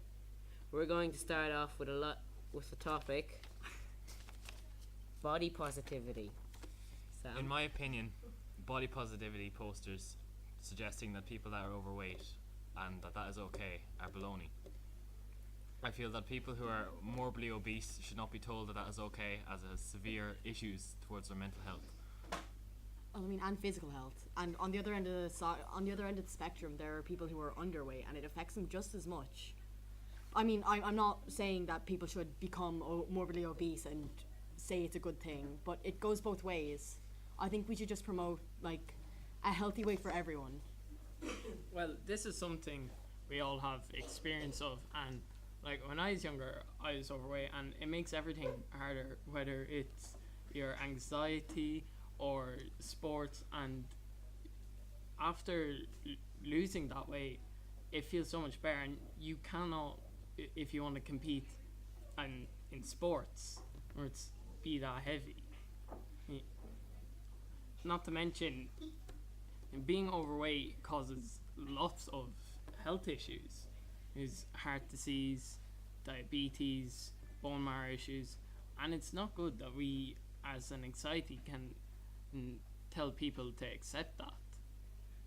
But as well as that, for people who are underweight, there's troubles with osteoporosis, there's troubles with being unable to like properly function, like you're tireder, and like I mean there's just so much issues. And I think through the modeling industry we're endorsing both but not a healthy medium, which I think is what we should be going for. Yeah, because you often see either the extreme skinny side of it or the extreme plus size side of it, and neither is ideal. Yeah, I really think body positivity should be more about loving your body and helping it to stay in a healthy place, rather than being positive about something that could lead to lifelong health problems.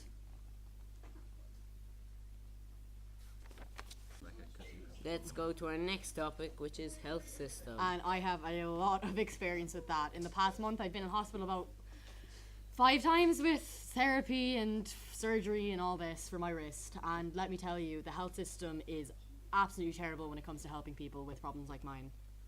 Don't worry though, Simon Harris has made sure doctors can no longer call you love or pet in his new favourite bill he has passed, while we wait for days on end on a trolley outside. And I mean, I think that's ridiculous. Like, when people wake up from surgery, I think the thing you want is a caring, kind voice. And, like, who cares if it's a pet name? Who cares if you're being called love? As long as you're being treated, like, nicely. It creates this warm atmosphere where people feel comfortable and as if the doctors really care about them. What about the private healthcare? Because I assume all these issues they have are with public and the government just having little funding. Well, the private healthcare hasn't really done anything to fix the situation either. I went and I got my wrist scanned when I was in 4th class to see if it was broken, and I was told it was sprained, and it turned out it was broken. And then I went again with my leg, and I was told my leg was broken, but that was only sprained. So there has to be really a whole review of all healthcare in Ireland as a whole. Well, I mean, I know it took me going private to get my wrist fixed, and it took 3 years for the public healthcare even to acknowledge what was wrong with my wrist, even though it was them that had caused it in the first place. Meanwhile, I was given the wrong doctor when I went private. So I mean, there's a problem with both, and it's a big problem that needs to be dealt with, rather than the political correctness in calling people love and pet and saying morning ladies and that being a bad thing. We should be focusing on the real problems at hand. I referred for 18 months later after I'd been in the hospital, and by that stage going private had got me seen to and treated, and like it was for a head injury, so it could have been serious.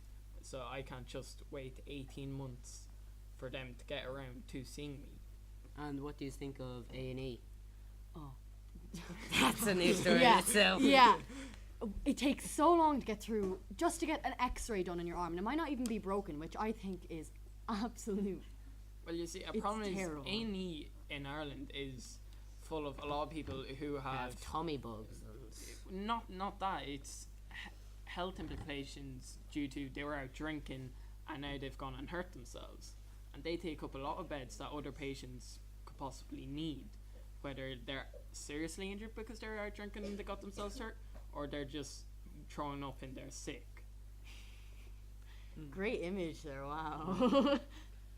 So, do you want to move on to our next topic here? Yeah. Political correctness. So what's the general opinions about political correctness? Well, political correctness is surely a thing that's been seen around the world now more often, as we explained earlier with the new health bill Simon Harris introduced, and in the likes of Canada, where they brought in Bill C-16, limiting what pronouns you could use for what people. This is in Canada. I'm just saying. That's a good point, but here in Ireland, you're still accused of things if you were to call someone the wrong pronoun on the first time meeting them. Without realising what their actual pronoun We're is. hardly going to walk up to them and ask what gender they identify as before speaking to them. It's just not efficient, not time It's a efficient. very unfair law. Like, if I was to walk up to you, regardless, and knew nothing about you, the first thing I do not ask you is, oh, do you identify as a Z? Or is that... Bring that No. up. Rebecca, you're thinking. I'm not speaking about It's to your point, Rebecca. Well, I think political correctness is needed to a point, and I draw the line at the point where it's getting in the way of passing actual bills that could help us a lot. Or having actual discussions. Yeah.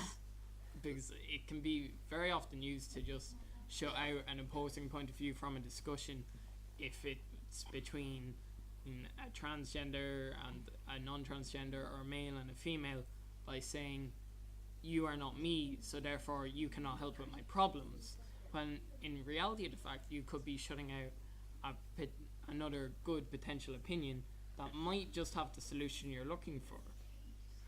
And I mean, I think another problem is not realizing that someone else's maybe small problem to you could be huge to the person at hand. Like, I don't know, like you don't understand what someone else is going through, and like you've lived different lives. So I think. Will we go to Sam now? Yeah. I think to a certain extent you have to be political correct to avoid personal attacks on other people. Yeah, thanks, Sam. So that's like, you can't really go around a table. Like, I get what Sam means. You can't really go round a table and just be like, oh no, you're wrong and you're ugly. Or you can't walk up to someone and just call them overweight, obese, tell them that they're ugly. Yeah. Yeah, there's a way to say it to them. You have to say that doesn't mean it's for their health that they have to slim down maybe, or even buff up if they're too small. That's common courtesy. Like, we could go up to Sam and say, you're too skinny. Well, according to his app on his phone, he needs to go to the doctors. Osteoporosis. Our next topic is abortions. This has become a huge debating point since last year, since the bill passed through that yes, abortion should be allowed in Ireland. But I mean, the bill that's coming through, it won't be ready until the 1st of January, and I feel like it's not going to be ready. Well, yeah, they don't have facilities. No. The law will be passed, but the country won't be prepared for abortions. And I mean, I agree that abortion should be allowed, because either way, nothing's going to stop it. People are still going to go to England. Women are still going to go to England to get an abortion. It's not going to stop anything. Like, us voting no in our country is just causing more women to spend money on planes to England. But was the government too hasty to implement such a big change? I don't think so. I think it needed to be done. No, but from the standpoint of maybe have them issued in from the 1st of January 2020. Rather than 2019. Yeah, because it's a very short space of time to go from having no equipment, no doctors really trained to do this, to be asking for a nationwide service like that. Not to mention, we also have the issue of, should doctors be forced to give an abortion? Well, I mean, I think that can be applicable to anything if a doctor doesn't agree with it. Why should it be their choice? It's their job to do it. They're getting paid for it. Why should... I understand it's a moral thing. But I mean, we need someone to perform it. Like... Well, like many areas in the healthcare system, should we not have a specialist perform it, who is okay, obviously, if he's going in to specialise in this area with performing an abortion, rather than asking for a more widespread normal doctor or others to perform it. So we take people and we train them just to give abortions, and that's it. Is that what you're implying? Or? That's what we do in other areas of healthcare service. I suppose. So a bill could have been passed, but it wasn't. That they basically look at your background before you get an abortion. You see if you're in poor standings, are you able to support the child, and just to see if it's like what would be the word? Kind of fair to the child in a sense. So trying to assess the situation. Yeah, in some form, which isn't really easy to assess. I don't know if I completely agree with that, because it's the woman's choice. Exactly. Ultimately. Yeah, when it comes down to it, it's to decide. Yeah, that's why. What she wants to do. Yeah, that's why the bill wasn't passed. Because a financial status should not sum up a big decision that is deciding a person's life. Exactly, and I mean, it's the woman's choice. Yeah, we can all agree on that. It shouldn't be anyone else's. And the background to a woman, like, you can't really tell someone's background. You can't really tell someone's mental health just from their background. You can understand if they're financially well and that if they can support the baby, or if they can't, and that's a big part. And I feel like maybe at some points it's not acknowledged that this is as big as it is. Because I mean, we all care about the baby when it's in a womb and it's just after it's been conceived. But once it's born, it still needs a quality of life. In which case, if it can't be supported financially, It's not really a life. it's not really a life. It's just Well, it's still a life if there's financial struggles, but I think that falls more under the category of what can we get the government to do to help provide the best life it can for the Irish people. But what if it was worse than just a financial struggle and more so that the parents were just completely financially inept? Well, and that couldn't would afford a depend child on your whatsoever? positioning on that bill passing through the Senate and the Dáil, on whether doctors can look back at a person's history and where they live. Like, sometimes you think that maybe even homeless parents shouldn't be able to birth a child and not put it up for adoption, because having a child on the streets is no way for someone to grow up. But do you really want a child to be stuck in foster care or child homes for their entire life? No, I agree with you. If I a think it would couple's be on the better than streets. them living under a bridge for their whole entire life. Definitely. Like, a home is better than no home.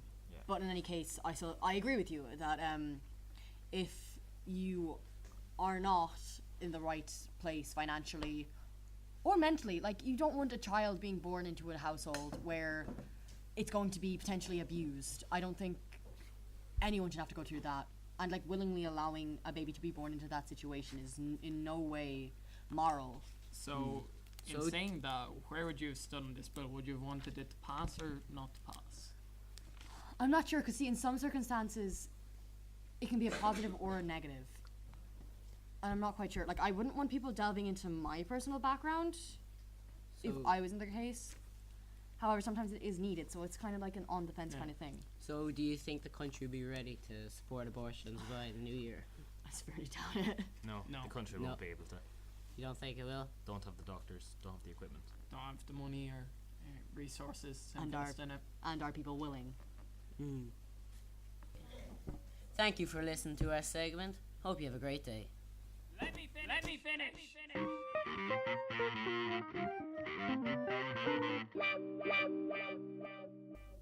Thanks for listening to our podcast. This has been You Are In For A Good Podcast.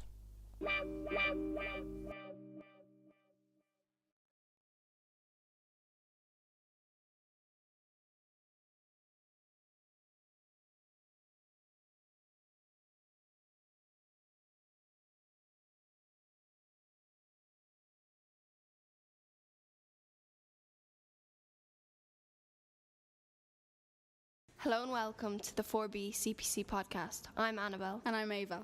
During this podcast, we will be talking about sports, conspiracy theories, music chats, and video games. But first, we will have entertainment with Grace, Amy, and Amelia.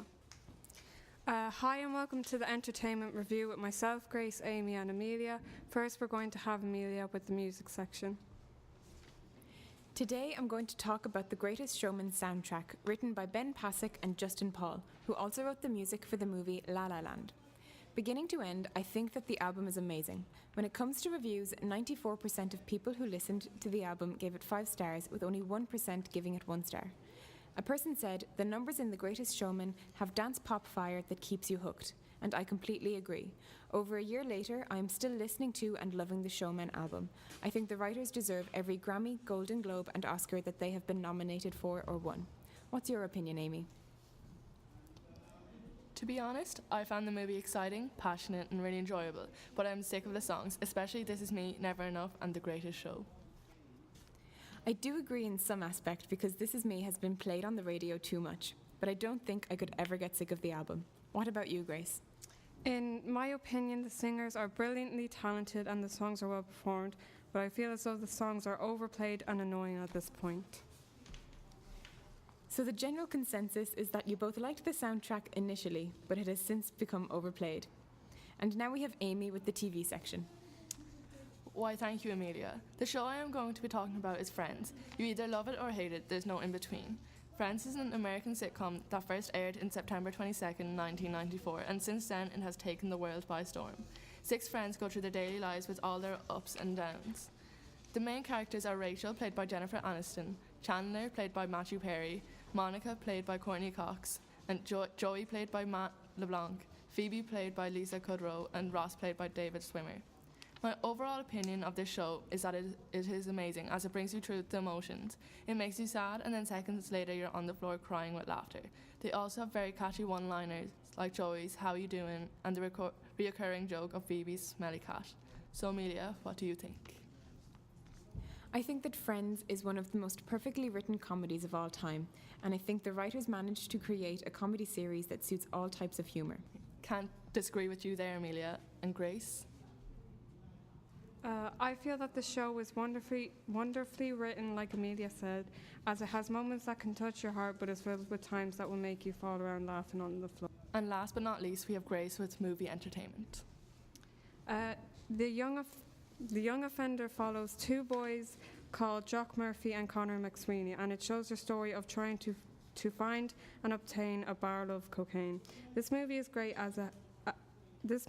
because it has great humour and is very witty, but I would not recommend it to anyone younger than 15. However, it also has an emotional side that people can relate to, and I think overall it makes the movie better. Amy, what's your opinion of it? I think this movie is great as it has a lot of laugh out loud moments and it is very realistic in the way that they act. And you, Amelia? I think that The Young Offenders is one of the best comedies to come out of Ireland in a very long time, and I can't wait to see what they do next. That's all from us. Thank you, girls. Next, we have Music Chat with Roisin and Abby. Hi, my name is Abby. And my name's Roisin, and today I'm going to be talking about my favourite music artist, and his name is Drake. So Roisin, why do you like Drake so much? I love Drake's music because I love R&B, hip-hop, rap and pop, but I also love all of his lyrics about love and hate and social issues in the world. Yes, but he's also had a lot of lyrics that don't make sense and aren't very good. That is true, but I suppose I just love the sound of his music more than anything else. But he's been very successful, hasn't he? Yeah, he's been so successful in the music industry, having many #1 hits including In My Feelings, Nice for What, God's Plan, Work and One Dance, and he's also had 32 songs reach the global top 10 charts. My favourite artist is Post Malone. Post Malone is quite similar to Drake in relation to the genres of music they both sing. And he's only come into the media quite recently, hasn't he? Yes, he recently got very popular with his hit #1 Rockstar Psycho and Better Now. His lyrics are very popular to everyone. Yeah, I love his lyrics personally, the way he incorporates his life into the songs. Post Malone recently went through a breakup and he has made the songs to express his feelings. I've also seen that Drake has brought Post Malone out on stage to perform at a few of his concerts recently. Yes, he has once or twice. Think of how good it'd be if they made an album together. We're really looking forward to seeing new music from these two in the future. Thanks for that, Roisin and Abby. I'll be sure to check those artists out. Next, we have a discussion about conspiracy theories. What do you think about conspiracy theories? I'm not sure about that one. We'll have to listen. Good evening, and welcome to the Gamer Zone, where we discuss all kinds of things, except video games. I'm your host, Dr. Darwin P. Hetherington III. And I'm Gary Coleman. Today we're going to discuss conspiracy theories. Gary, how was your day? Pretty good. I think I killed a man. So we're going to have our first guest on this morning. Please give her a warm welcome. Thanks for coming on. Care to introduce yourself? Thank you for having me. Yes, my name is... So tell us, what is the topic today? I would like to discuss flat earthers and their assumptions that... That's so cool. Thanks for coming on today. Whoa, Gary, have some manners. Let her... Okay, thank you. I'm here to discuss the ideology that the Earth is flat and how it's completely wrong. The idea that the Earth revolves around the Sun was first proposed in the 3rd century. By then, the ancient Greeks had already figured out that the Earth is round, and had even calculated the size of the Earth as well as its distance from the Sun and Moon. However, the fact that the Earth orbits the Sun allows us to conclude in several ways that the Earth must be spherical. For instance, the Sun rises and sets. Since the Sun does not move much relative to the Earth itself must be spinning around its axis in order for the day and night cycle to be possible. For the Earth to be spinning in this manner, it must be round. So this belief that the Earth is flat is simply preposterous. Okay, thank you for sharing. I think you have proven without a shadow of a doubt that the Earth is indeed flat. I beg your pardon? It's obvious, really, because if you stood facing the North Pole, you should be able to see the planet Jupiter. But because the horizon is not curved, it is evident that I am correct. Gary, that is ridiculous. Of course. As Jupiter faces the South Pole. Wait, no. We're going to need to bring in some expert eyes. Mother? No, Gary. It's Dr. Helga Schnitzelbauer. Good afternoon, my friends. I have concluded that the Earth is indeed... Did you hear? Logan Paul joined the Flat Earth community. Go on. That is all. You got me. I'm convinced. As am I. Well, that is unanimous. So the Earth is flat. Wait a second. Now we're going to move on to our next point. The game Fortnite. It was created by the government to distract people from what's really going on. Very interesting. Well, I believe it's pronounced Fortnite. Oh, of course. I'm sorry. Fortnite? I'm not familiar. Oh, yes. It's the very fun game where you, like, mine for diamonds and kill creepers, right? It's unanimous. The government is using Fortnite to distract people from what's really going on. Wait, what's really on to going our final topic. And oh boy, you better strap yourselves in. It's rather disturbing. The theory is that, well, the country of Canada doesn't actually exist. Well, that's just a fact. Yes, Yeah, I of course. suppose. Well, that's all we've got time for. Be sure to join us next week. I've been DP Hetherington III. And I'm Gary Coleman. Good night and game on. Gosh, we are so sorry about that last one. We really thought they were professionals. Next, we have video games, which of course are super real. Not. Hello. Welcome to the video game section of today's podcast. First of all, I'd like to thank our amazing presenters. And I'm joined here today with my friend Brandon. Hey there. It seems today people only talk about the negatives of gaming, but contrary to popular belief, there are many benefits. So Brandon, what do you think the positives are these days? I would say the positives are you could make friends online. You can learn new skills with video games, and it opens your mind a bit more. That's true. And I'm also hearing about like new games being released almost every other day now. So what I'd like to hear about is, what are your favorite childhood games, like classics? I'd have to say my favorite childhood game is Minecraft. Oh, that's a good game. Nothing can beat that.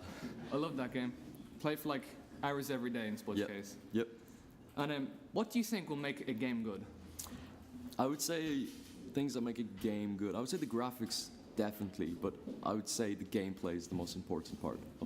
Gameplay, the most important thing. Plus replayability. Yes. If you only play it once, that gets boring quick. Exactly, yeah.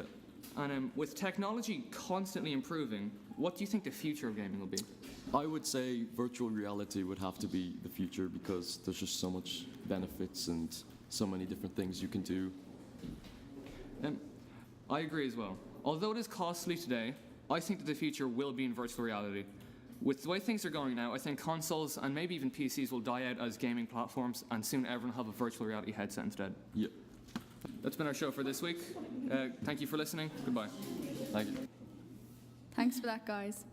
For our last segment of the day, we're going to head over to sports now. Thanks, Eva and Annabelle.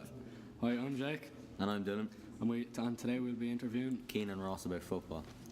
Welcome to the studio, lads. Thank you very much. So, with United being on poor form, who do you think it's to blame? The players or the manager? I'll go first there. I think it's the players. I think Mourinho has a world-class record around the world, as proven with trophies.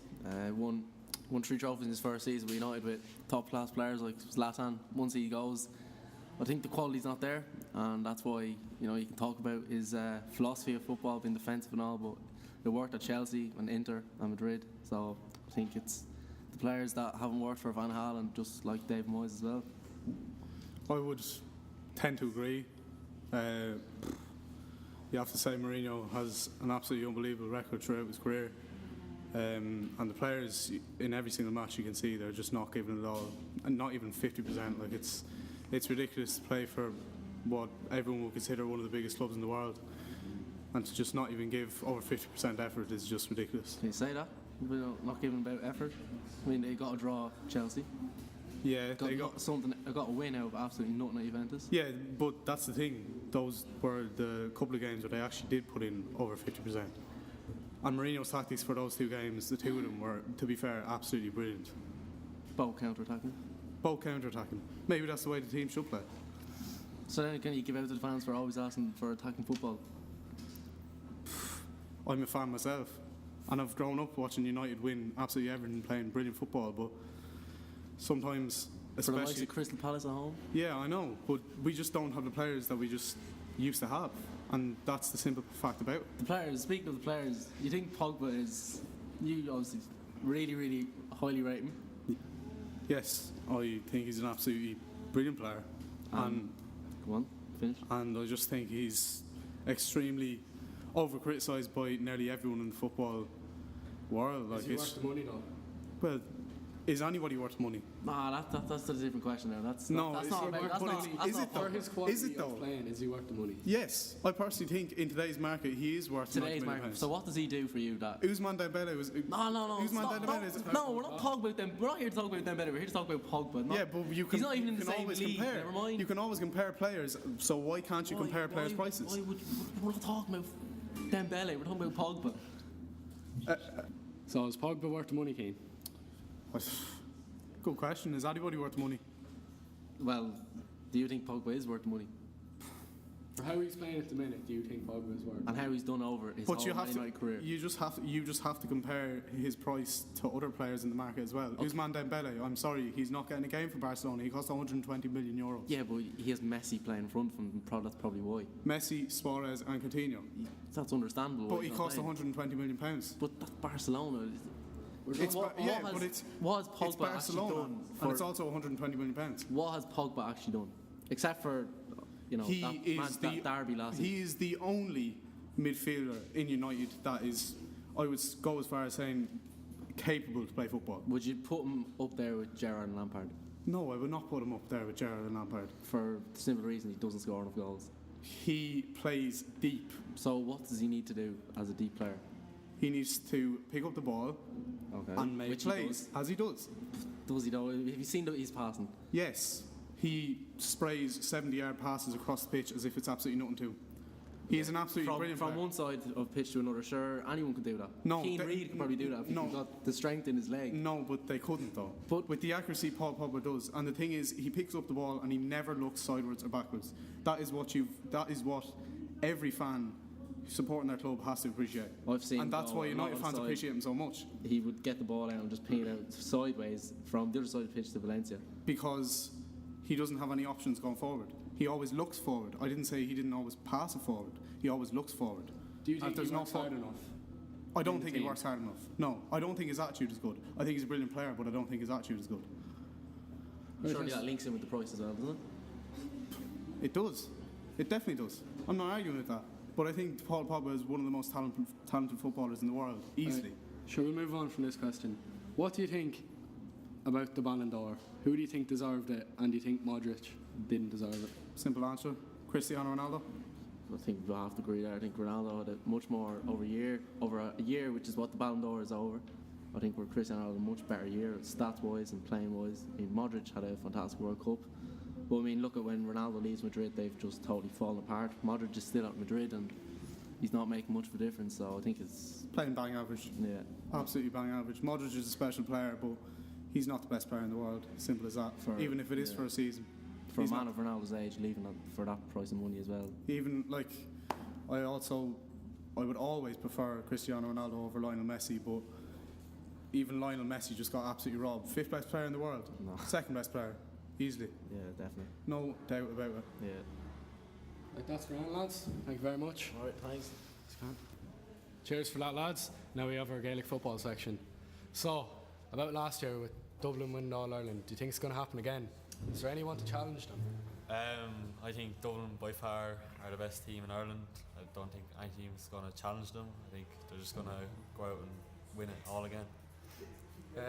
My opinion would be the same as Alex's, because they basically have another team on their sideline. They're strong, fast and skillful, so I don't think there'll be a team out there that can beat them. Do you think it'll be as easy as last year? No, because it seems that like Mayo and Kerry, but like so them seemed like they were coming on a lot, so they'll give them a better game this year, hopefully anyway. What about Kildare? Do you think they've any chances getting anywhere? No, not a chance either, and they're full forward now. He's after leaving as well, which was a big part of the team. So I don't think they'll have a good chance either this year. And I think Kildare might have a good enough chance this year with the youth coming through. Players like Adam Tyrrell and Jimmy Hyland. They're very good youth players coming through. Well, that's grand. Cheers, lads. Thanks very much. Thanks. Okay, so that's our sports show done for the week. By the way, what do you think of the Wilder Fury fight? Fury got robbed easily. He won 10 out of 12 rounds. Not a chance. Wilder got a draw out of that. He schooled Wilder. He's 10 times better boxer than him. Wilder can only swing and hit him. He did knock him down twice, and that's what I feel like everyone saw. And don't know how Fury got up in the 12th round. He was down, it looked like he wasn't getting up. Now all of a sudden he just jumped up. So in the rematch, you think Fury will definitely win? Oh, 100%. He'll come in better prepared. And I feel like his training before that, he was depressed, he was suicidal. To come back from something like that is just unbelievable, and to get robbed is just... Okay, that's it for next. Thanks for listening. Bye. Thanks for listening, and if you want to find out more about Create School and our workshops, visit createschool.ie.